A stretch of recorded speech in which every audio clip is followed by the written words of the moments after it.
আসসালামু আলাইকুম। মাতৃজগৎ টিভির সংবাদে সবাইকে আমন্ত্রণ জানিয়ে শুরু করছি আজকের সংবাদ। সাথে আছি আমি উম্মে হানি।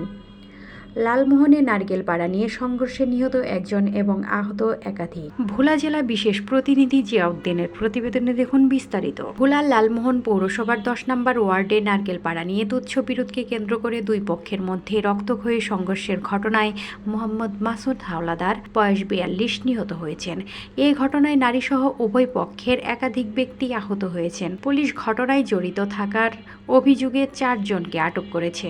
স্থানীয় সূত্রে জানা যায়, বুধবার দুপুরে মোহাম্মদ মাসুদ হাওলাদার বাড়িতে না থাকাকালে প্রতিবেশী রেশমা বয়স 35, তার স্বামী ফিরোজ বয়স 45, ছেলে সজীব বয়স 22 সহ কয়েকজনকে নিয়ে মাসুদের বাড়ির একটি নারকেল গাছ থেকে নারকেল পাড়তে যান। এ সময় মাসুদের মেয়ে মাসুমা বাধা দিলে কথা কাটাকাটির এক পর্যায়ে রেশমা তার হাতে থাকা ধারালো দা দিয়ে মাসুমার উপর হামলা চালান বলে অভিযোগ ওঠে। এতে মাসুমার হাত গুরুতর জখম হয়।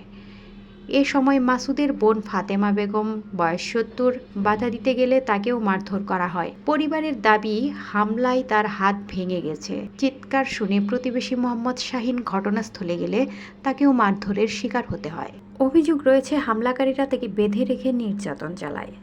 পরবর্তীতে খবর পেয়ে বাজার থেকে বাড়িতে ফিরে আসেন মোহাম্মদ মাসুদ হাওলাদার। এ সময় উভয় পক্ষের মধ্যে সংঘর্ষ ছড়িয়ে পড়ে এবং এতে আরও কয়েকজন আহত হন। স্থানীয়রা আহতদের উদ্ধার করে লালমোহন উপজেলা স্বাস্থ্য কমপ্লেক্সে নিয়ে যান। গুরুতর আহত অবস্থায় মাসুদ হাওলাদারের শারীরিক অবস্থার অবনতি হলে কর্তব্যরত চিকিৎসক তাকে উন্নত চিকিৎসার জন্য বরিশাল শেরে বাংলা মেডিকেল কলেজ হাসপাতালে রেফার করেন।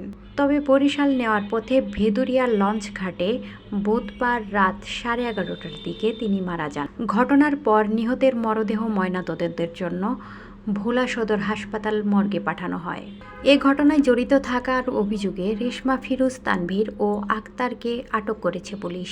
এলাকায় উত্তেজনা বিরাজ করায় আইন শৃঙ্খলা পরিস্থিতি নিয়ন্ত্রণে অতিরিক্ত পুলিশ মোতায়েন করা হয়েছে।